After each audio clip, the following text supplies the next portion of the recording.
किसान भाइयों नमस्कार। आप सभी का स्वागत है हमारे चैनल में।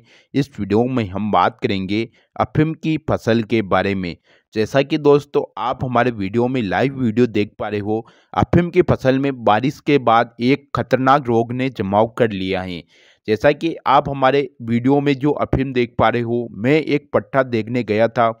उस अफीम के पट्टे में ये वाली समस्या देखने को मिल रही है, जिसमें अफीम के पट्टों के ऊपर और नीली तरफ पूरी तरफ ब्लाइट ने घेर लिया है। ब्लाइट के कारण ही इसके ऊपर काली मस्सी का अटैक भी देखने को मिल रहा है।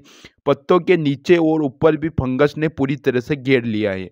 आप हमारे वीडियो में देख पा रहे हो, ये इस अफीम में अभी फूल वाली स्टेज चल रही है, जो घोड़लियों से हैं उसमें फूल बन रही हैं। लेकिन इस समय पर अफीम की फसल में खागरा रोग की बहुत ही ज़्यादा समस्या देखने को मिल रही है, जिसमें पूरी तरह से पत्तों पर काले काले धब्बे पड़ गए हैं और ज़्यादा खागरे आने के कारण पत्ते भी सूखने लग गए हैं।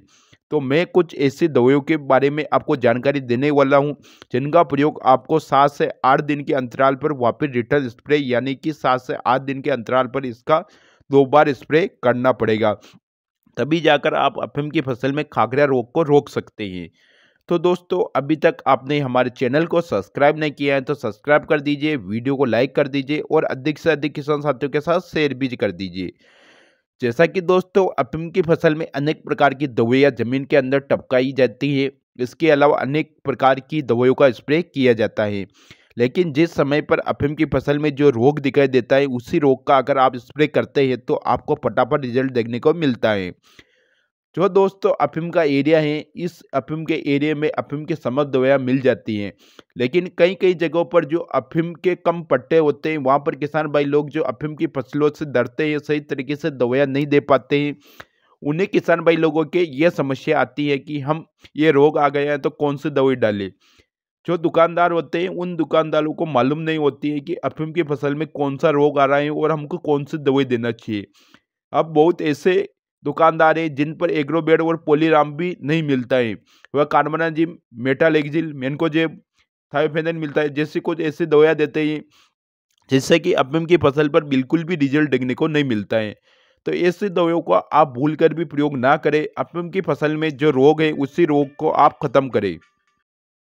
अगर दोस्तों अफीम की फसल में जो खागरा रोग आ रहा है उसकी रोकथाम के बारे में बात करें, तो अफीम की फसल में आपको कॉम्बिनेशन लेना है एग्रोबेट, पॉलीराम, एक कासुबी। इसके साथ आपको एक मच्छर मोइलों के लिए एक दवाई का प्रयोग करना है। इसके साथ में आपको टॉनिक का प्रयोग भी करना चाहिए। दोस्तों अगर हम इन तीनों चार पांचों ही दवाइयों की बात करें तो सबसे पहले आता है एक्रोबेट। दोस्तों एक्रोबेट एक फंगिसाइड है, जिसके अंतर्गत डाइमेथोर्मोर 50% वाला टेक्निकल पाया जाता है, जो कि आपकी फसल में फंगस को दूर करता है। इसके साथ ही आपको पॉलीराम का प्रयोग करना चाहिए। पॉलीराम के अंदर भी मेटीराम का कॉम्बिनेशन होता है, ये भी एक फंगस का काम करता है। अगर एग्रोबेट के साथ अगर आप पॉलीराम फंगिसाइड का कॉम्बिनेशन नहीं बनाते हैं तो एग्रोबेट का रिजल्ट बिल्कुल भी नहीं देखने को मिलता है। यानी कि कहा जाए तो एग्रोबेट और पॉलीराम लोग लुगई है। जैसे कि औरत, महिला और पुरुष की जहाँ पर दोनों की आवश्यकता होती है, वहाँ पर अफीम की फसल में एक्रोबेट व पॉलीराम दोनों की आवश्यकता होती है। इसके साथ ही आपको एक कासुबी का प्रयोग करना चाहिए, जो कि एंटीबायोटिक है। इसके अंदर कास्मोमाइसिन 3% एसएल वाला टेक्निकल पाया जाता है, जो कि आपकी फसल में एक एंटीबायोटिक का काम करती हैं। एंटीबायोटिक आपकी फसल में लगने वाले सभी प्रकार के सूक्ष्म जो जो टिक्के होते हैं, सूक्ष्म छोटे छोटे टिक्के होते हैं, जो कि एक रोग होता है जो कि वायरस का प्रतिरोधी होता है। वायरस को कंट्रोल करने के लिए आपको इसमें ये लाइसिन और कासुबी का प्रयोग करना चाहिए, जो कि एक एंटीबायोटिक है। इसके अंतर्गत स्ट्रिप्टोसाइक्लिन वाला टेक्निकल पाया जाता है, जो कि आपकी फसल में रोगों को रोकथाम वहीं पर कर देता है। इसके साथ ही आपको इमिडाक्लोरोपिड 17.8 वाला टेक्निकल का प्रयोग करना चाहिए, जो कि आपकी फसल में लगने वाले सभी प्रकार के सफ़ेद मच्छर, हरे मच्छर, थ्रिप्स, चेसिड को पूरी तरह से कंट्रोल में कर लेगा, जिससे कि अफीम की फसल में किसी प्रकार के रस शोषक कीटों का अटैक नहीं होगा। इसके साथ ही आपको इसमें बढ़िया से बढ़िया एक टॉनिक का प्रयोग करना चाहिए। टॉनिक के रूप में आप जॉय सुपर का प्रयोग कर सकते हैं। दोस्तों जॉय सुपर के अंदर cytokinin, vitamin plus gibberellic acid का कॉम्बिनेशन पाया जाता है, जो कि आपकी फसल में पौधे में घोड़लियों की संख्या बढ़ाएगा, गोडलियों के साथ अफीम में फूलों की संख्या भी बढ़ाएगा। फूलों की संख्या के साथ साथ डोडे की साइज बनाने का काम भी जॉय सुपर करेगा। साथ ही अफीम में हरापन का काम भी करता है, जिससे कि पौधे की ग्रोथ ऑटोमेटिक बढ़ जाती है। जॉय सुपर आपको 200 ml लेना है और इसके साथ ही 100 ml आपको ब्रांड टॉनिक का प्रयोग करना चाहिए। दोस्तों, ब्रांड एक बहुत ही बढ़िया टॉनिक है। ब्रांड आपके अफीम की फसल में एक आपके डोडे की साइज को इंक्रीज करता है, यानी कि डोडे की साइज को बढ़ाता है, डोडे को बड़ा बनाने में मदद करता है, साथ ही डोडे को फुलाने का काम भी करता है। जैसे कि आप अफीम की फसल में दूध निकालने के लिए चीरा लगाते हैं, तो भी वह चीरे में दूध ज़्यादा देखने को मिलता है।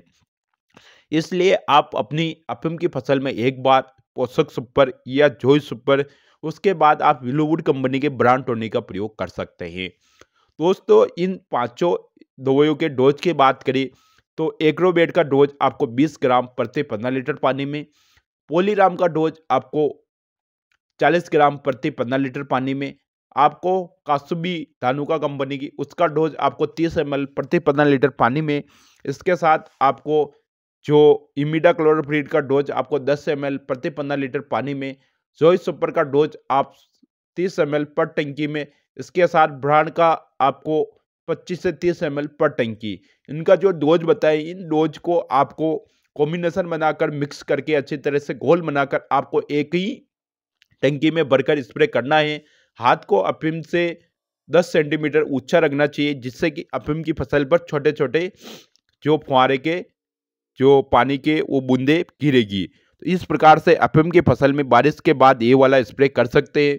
बारिश के बाद में अफीम की फसल में एकदम रोगों का अटैक देखने को मिल रहा है, जिससे कि अफीम की फसल में जिन लोगों ने अफीम के पहले पिला दिया था, उसमें तना सड़ने की समस्या को भी देखने को मिल रही है।